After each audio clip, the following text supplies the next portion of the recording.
ঝিনাইদহ পৌর আওয়ামী লীগের সংগ্রামী সভাপতি, সাবেক ছাত্রলীগের সভাপতি, এরশাদ বিরোধী আন্দোলনের আপসহীন সাহসী ছাত্র নেতা, খালেদা জিয়া বিরোধী আন্দোলনে রাজপথ কাঁপানো সেই নেতা, সাহসী যোদ্ধা, একসাথে লড়াই এবং সংগ্রাম করেছি সেই সাহসী যোদ্ধা জনাব জীবন কুমার বিশ্বাস আপনাদের সামনে বক্তব্য রাখবেন এবং আজকের সভার সমাপ্তি ঘোষণা করবেন।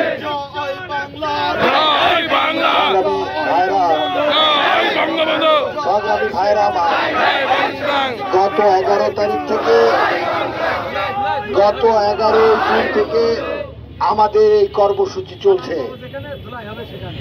নেতা আমার সাথে কথা বলেছে, তিনি নির্দেশ দিয়েছে এবং তিনি বলেছেন সকল ষড়যন্ত্রের জাল ছিন্ন করে ঝিনাইদহের মাটিতে আমি ফিরে আসব। আপনারা গতকাল দেখেছেন এখানে মোবাইল উদ্ধারের জন্য ঢাকা থেকে টিভির লোকজন এসেছিল। যাওয়ার সময় তারা বলে গেছে আমরা আলামত উদ্ধারে এসেছিলাম, আলামতের কিছু পাইনি, আমরা ফিরে গেলাম। এটা গভীর ষড়যন্ত্র। আমার গলার অবস্থা খারাপ, সেই জন্য ভালো করে বলতে পারছি না।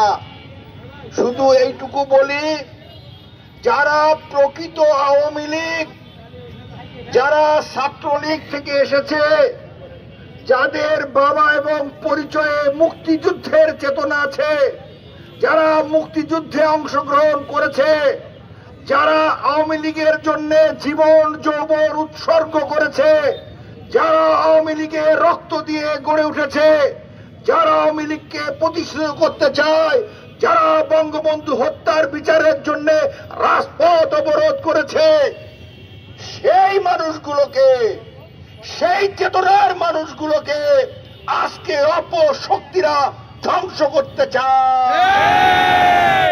তারই অংশ হচ্ছে সাইদুল করিম মিন্টুর বিরুদ্ধে এমন একটা মামলা দেওয়া। আমরা পরিষ্কার করে বলেছি, থানা আওয়ামী লীগ কালীগঞ্জের সভাপতি আনারুল আজিম আনারের হত্যার বিচার আমরা চাই। এর মানে এই নয় অন্ধকারে মাস শিকার করবেন, এর মানে এই নয় কালীগঞ্জের নমিনেশন চাওয়ায় অপরাধ হবে, এটা কখনো হতে পারে না। সেই জন্যই বলছি, আপনারা সুশৃঙ্খল ভাবে এই আন্দোলন গড়ে তুলবেন। আমি সেদিন বলেছি, হ্যামিলনের বাঁশিওয়ালা যেদিন বাঁশিতে সুর তুলবে, কোন ঘরের ছেলে, কোন ঘরের মেয়ে, এটা সাইদুল করিম মিন্টুর মুক্তির আন্দোলন, এটা বাংলাদেশে বঙ্গবন্ধুর আদর্শের সৈনিকদের আন্দোলন, এটা শেখ হাসিনার কর্মীদের আন্দোলন।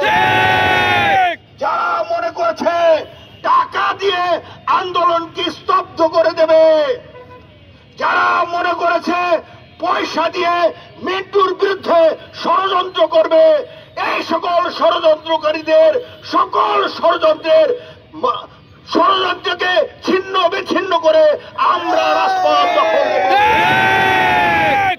সংগ্রামী ভাই এবং বন্ধুরা আমার, আমাদের যে 11 তারিখ থেকে শুরু হয়েছে যে কর্মসূচি, আমরা মিন্টুর মুক্তি পর্যন্ত কর্মসূচি অব্যাহত রাখবো।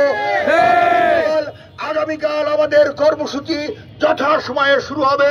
সবাইকে সেই কর্মসূচিতে অংশগ্রহণ করার আহ্বান জানিয়ে আমি আমার কথা শেষ করছি এবং আজকের কর্মসূচি এখানে শেষ করছি। জয় বাংলা, জয় বঙ্গবন্ধু।